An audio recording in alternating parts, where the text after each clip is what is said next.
नमस्कार. BMS second year रोगनिदान एवं विकृती विज्ञान याच्या पेपर 2 मधील आज आपण असे काही पॉईंट्स पाहणार आहे जे तुम्हाला क्विक रिव्हिजन करण्यासाठी किंवा इन शॉर्टमध्ये व्याधीची व्याख्या किंवा त्याचे प्रकार लक्षात ठेवण्यासाठी उपयोगी पडतील.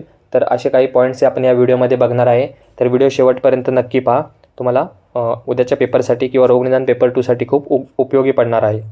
जसा आपला मागचा रोगनिदान 1चा तुम्हाला व्हिडिओ उपयोगी ठरला, तसंच हा सुद्धा व्हिडिओ तुम्ही जर व्यवस्थित शेवटपर्यंत नीट ऐकला व पाहिला तर तुम्हाला नक्कीच मी गॅरंटी देतो की तुम्हाला एक्झाममध्ये याचा कुठे ना कुठेतरी फायदा होईल व तुमच्या चेहऱ्यावर एक स्माईल असेल पेपर लिहित असताना. मोस्ट एक्सपेक्टेड क्वेश्चनचा जर व्हिडिओ तुम्ही पाहिला नसेल अजून पण, तर तो देखील व्हिडिओ चॅनलवर अपलोडेड आहे. तो सुद्धा तुम्ही जाऊन पहा. त्याचासुद्धा खूप मुलांना बेनिफिट होत आहे आणि तसे मला कमेंट येत आहेत. तर व्हिडिओमध्ये मी तुम्हाला सुरुवातीला एक बेसिक गोष्ट सांगणार आहे.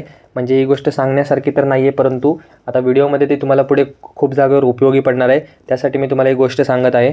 त्यामध्ये सुरुवातीला जे तुम्हाला व्याधी आहेत ते तुम्ही त्याला स्त्रोतसानुसार क्लासिफिकेशन केलंच असेल किंवा तुम्हाला कसं करायचं ते माहितीच असेल. तर एक बेसिक गोष्ट आहे की तुम्हाला जो व्याधी दिला आहे त्याचं तुम्हाला पहिलं स्त्रोतस आयडेंटिफाय करता आलं पाहिजे, जेणेकरून तुम्हाला कुठे ना कुठे तर त्याची आन्सर लिहिताना हेल्प होते. म्हणजे लक्षणं असो किंवा हेतू लिहिताना असो, तर कुठे ना कुठे तुम्हाला त्याची हेल्प नक्कीच होईल. त्यामुळे आधी व्याधी दिसला की त्याचं स्त्रोतस आयडेंटिफाय करा. तर त्यासाठी इथे पहा, रस व स्त्रोतसामध्ये तुम्हाला ज्वर, पांडू, आमवात, हृदरोग आणि शोथ हे व्याधी आहेत. त्यानंतर रक्त व स्त्रोतसामध्ये कामला, रक्तपित्त, वातरक्त, शीतपित्त, उदर्द, कोट, कुष्ठ, विसर्प, श्वित्र. मांस व स्त्रोतसामध्ये गलगंड, मांस, स्नायुगत वात, मांसगत वात आणि स्नायुगत वात. मेदो व स्त्रोतसामध्ये स्थौल्य म्हणजेच मेदोरोग, प्रमेह आणि कार्श्य. त्यानंतर अस्थिमज्जा व स्त्रोतसामध्ये वातव्याधी आहेत सर्व. आता वातव्याधीमध्ये खूप वातव्याधी येतात, तर हे सोडून जे व्याधी येतील ते वातव्याधी पकडा. त्यानंतर शुक्र व स्त्रोतसामध्ये क्लैब्य आणि वंध्यत्व. नेक्स्ट आहे आता प्राण व स्त्रोतसामध्ये कास, श्वास, हिक्का, उरक्षत, शोष आणि राज्यक्ष्मा हे व्याधी येतात. त्यानंतर अन्न व आणि पुरुष व स्त्रोतसामध्ये अग्निमांद्य, अजीर्ण, अरुची, अरोचक, छर्दी, अम्लपित्त, शूल, परिणामशूल, अतिसार, प्रवाहिका, ग्रहणी, गुल्म, उदर, आदमान, आटोप. त्यानंतर विसूचिका, अल्सक, त्यानंतर विलंबिका, भगंदर, परिकर्तिका आणि अर्श हे सर्व अन्न व पुरुष व स्त्रोतसाचे व्याधी आहेत.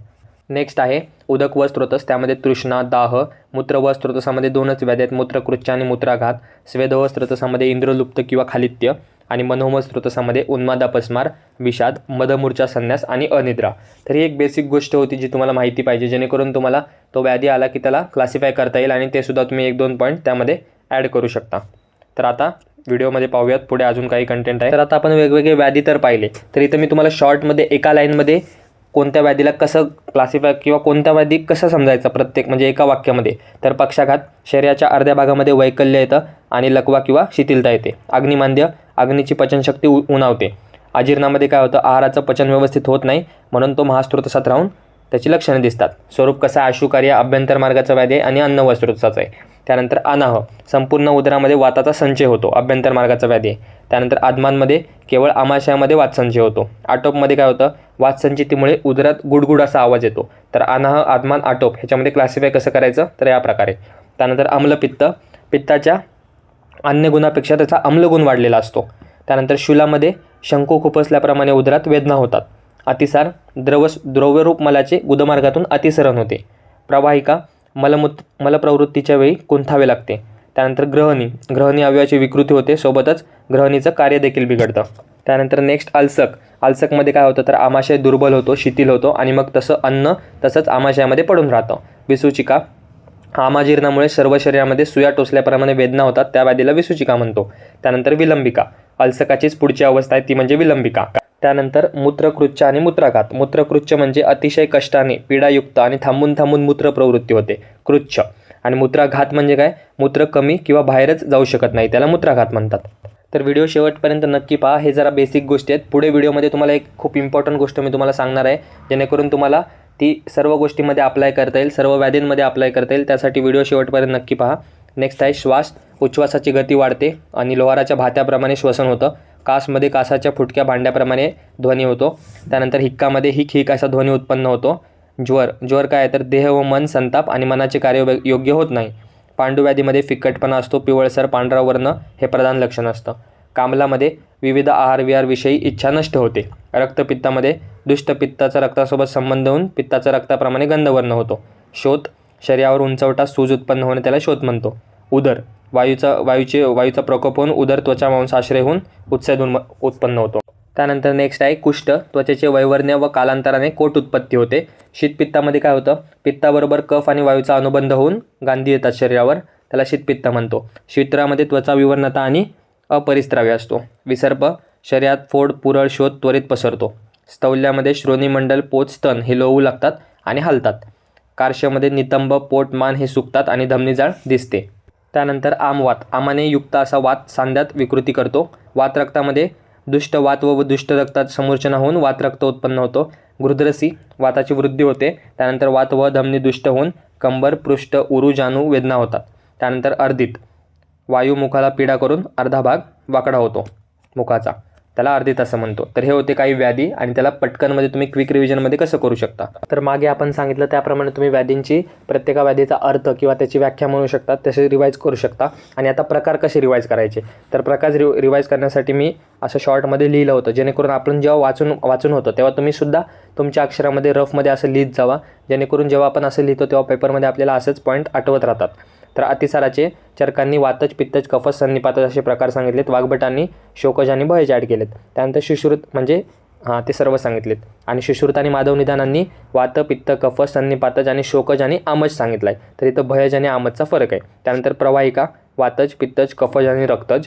ग्रहणी, वातज, पित्तज, कफज आणि सन्निपातज. त्यानंतर अलसकमध्ये वातज, पित्तज, कफज आणि दंड अलसक. विसूचिका, सन्निपातिक. त्यानंतर शोथ, माधव निदानांनी शोथाचे 9 प्रकार सांगितलेत. वातज, पित्तज, कफज, वातपित्तज, वातकफज, पित्त कफज, सन्निपातज, अभिघातज आणि विषज.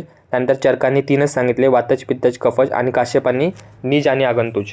त्यानंतर श्वासाचे प्रकार, त्यामध्ये मस्ट सी हे न्यूमोनिक लक्षात ठेवायचं. महाश्वास, ऊर्ध्वश्वास, चिन्हश्वास, तमकश्वास आणि क्षुद्रश्वास. त्यामध्ये पहिले 3 म्हणजे महाश्वास, ऊर्ध्वश्वास आणि चिन्हश्वास हे असाध्य आहेत. त्यानंतर तमकश्वास हा याप्य आहे आणि क्षुद्रश्वास हा साध्य आहे. नंतर कासाचे प्रकार, वातज, पित्तज, कफज, क्षतज आणि क्षयज. हिक्केचे सुश्रुतांनी 5 प्रकार सांगितले, अन्नजा, क्षुद्रा, यमला, महती आणि गंभीरा. तर हे का सांगतोय, जे मागं दाखवलं हे दाखवलं ते का, तर ज्यांचा अभ्यास झालेला आहे किंवा ज्यांना शॉर्टमध्ये लक्षात अवघड जाते मला आता हे लक्षातच राहत नाही, त्यांनी असं वेगळं लिहून काढा, जेणेकरून तुम्ही स्वतः लिहिलेलं तुमच्या लक्षात राहील. वात रक्ताचे आश्रयस्थानानुसार उतान आणि गंभीर वात आणि दोषदुष्टानुसार वातज, पित्तज, कफज, सन्निपातज, रक्तज आणि द्वंद्वज. त्यानंतर आमवाताचे वातज, पित्तज, कफज आणि सन्निपातज हे प्रकार आहेत. अर्धिताचे माधव निदानांनी 3 प्रकार सांगितले, वातज, पित्तज, कफज. आणि पक्षाघाताचे पक्षवद, एकांगवात, त्यानंतर अधरांगवात आणि सर्वांगवात. तर हे पक्षाघाताचे प्रकार आहेत. आणखी काही इथे आहेत व्याधी, त्यामध्ये अग्निमांद्य, वातज, पित्तज, कफज आणि प्राकृत. अजीर्ण, अजीर्णाचे सुश्रुतांनी 4 प्रकार सांगितले, आमाजीर्ण, विष्टतब्धाजीर्ण, विदग्धाजीर्ण आणि रसशेषाजीर्ण. माधव निदानांनी 6 सांगितले, ते वरचे 4 प्लस दिनपाकी आणि प्राकृत. त्यानंतर कामला, कामलाचे अम्लपित्त आणि म्हणजेच वृद्धपत्त कामला आणि बहुपित्त कामला, अल्पपित्त. त्यानंतर पांडूचे चरकांनी वातज, पित्तज, कफज, सन्निपातज आणि मृदभक्षणजन्य असे 5 प्रकार सांगितले. सुश्रुतांनी वातज, पित्तज, कफज आणि सन्निपातज. आणि हरितांनी 8 प्रकार सांगितले, जे वर चरकांनी 5 सांगितले ते प्लस कामला, कुंभकामला आणि हलिमग.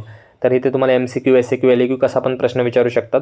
तर त्यानुसार आचार्यानुसार सुद्धा लक्षात ठेवणं गरजेचं आहे. नाही तर तुम्हाला वाटेल की हिक्केचे एकाचनुसार ठेवूया असं, तसं नाही. तर MCQमध्ये तुम्हाला आचार्य स्पेसिफिक विचारले जातात. त्यानंतर गृध्रसीचे वातज आणि वातकफज. श्वित्राचे माधव निदानांनी त्रिधातू उद्भव संभव सांगितले आणि श्वित्राचे सुश्रुतांनी वातज, पित्तज, कफज असे प्रकार सांगितलेत. त्यानंतर विसर्पाचे दोषभेदाने वातज, पित्तज, कफज, द्वंद्वज आणि सन्निपातज. आणि आश्रयभेदाने बहिराश्रित, अंतआश्रित आणि उभयाश्रित. आता लास्टचे 2 व्याधी ते म्हणजे मूत्रकृच्छ आणि मूत्राघात.